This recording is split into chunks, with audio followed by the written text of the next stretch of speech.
Alright, today I'm going to do a tool review on this Autel. It's the TS408, the tpms sensor tool.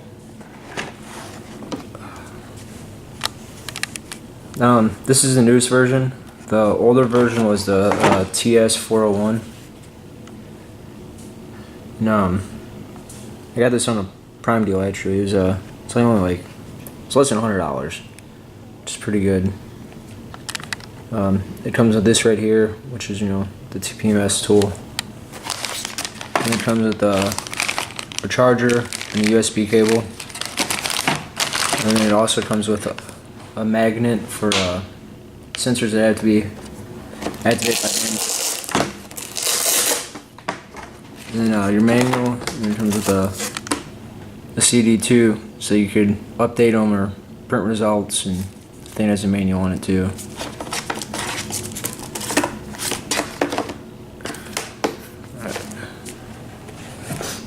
Let's go ahead and turn this on and I'll go through it with you.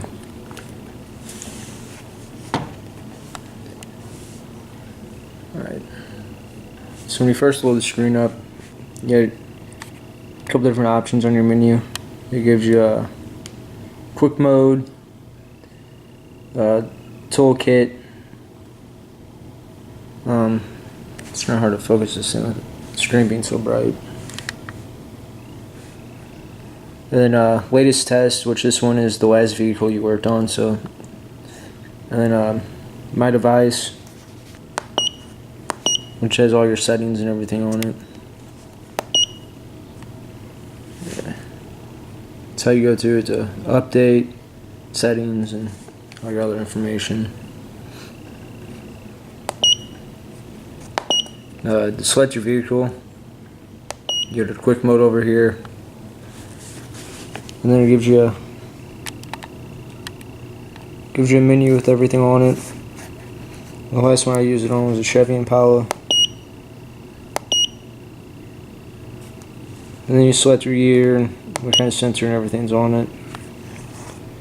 And then in here you go get sensor information, and it gives you the OE frequency, the relearn type, OE part number,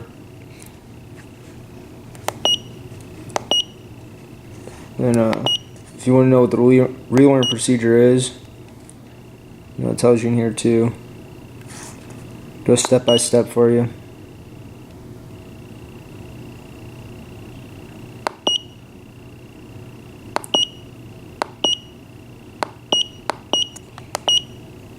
And this one I think is just a program or copy to program aftermarket sensors.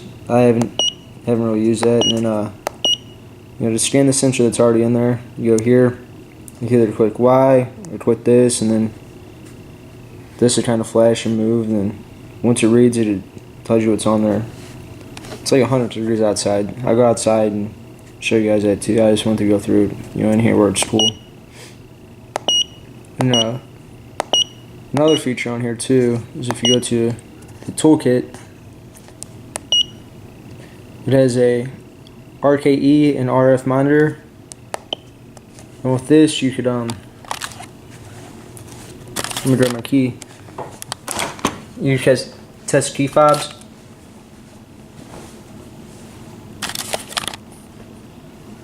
Where did I put that key at?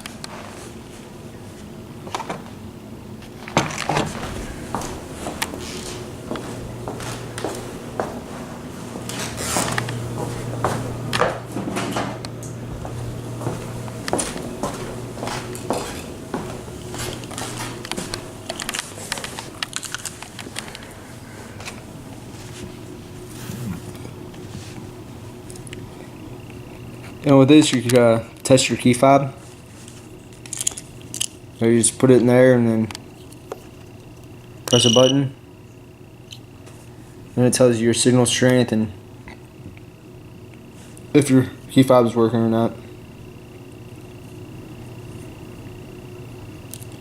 And in here, it tells you, it gives you a bar or graph of your key fob and if it's working. And all you gotta do is, press a button, and it tells you if it's working or not. Then it also gives you the frequency it's working at too. That's pretty, I mean, that could be handy. I'm not sure if the 401 has that. The one thing that the 401 has that this one doesn't is whenever you go into your sensor relearn menu or sensor scan menu, it actually gives you like a small car over here, and then it tells you the it gives you a small car over here, and then it gives you the pattern, you know, the sequence of wheels that you have to do. So you say on this one, it tells you in the relearn, you know, the relearn description, but it doesn't give you like a 1, 2, 3, 4 around the car, which it's, you know, driver's front, passenger rear, driver's rear. But it does tell you in the procedure itself. It just doesn't give you that little graph. But I mean, that's the only difference I know between the two. This is cheaper than the older version. That's honestly the reason I bought it. But I mean, even for DIY people, you know, I'm not a mechanic or anything. This is just a hobby for me. But even for DIY guys, I mean, if you rotate your tires or, you know, to do any of that yourself, you got to relearn your tpms sensors in the position. I know on this car, you could, you know, put it in the mode on the dash and then lower each wheel. You know, the air pressure in each wheel, and it beep the horn when it recognizes the drop in pressure. But then you gotta air it back up, and I don't know, it's kind of long and tedious. Whereas this one, you know, you swap your wheels over, hit the button on the dash, and then, you know, go to each wheel with this and just press a button next to it, and it relearns it. Alright, so I'll go ahead and show you guys how it works outside. Alright, I'm gonna go through the whole procedure or nothing, but you know, we're out here by the car, and then all you gotta do is, you know, go into the scan sensor menu, and this will come up. Then you're gonna hold it next to the wheel on the rubber side by the valve tim. Hit that. And then you know, it gives you the identification number, your pressure, temperature, voltage if that's a valid data pad. This one doesn't give you that, but that's a lot easier than, you know, letting all the air out of the tire, then having to air it back up, and it's a lot easier and a lot simpler. But that's my review of this.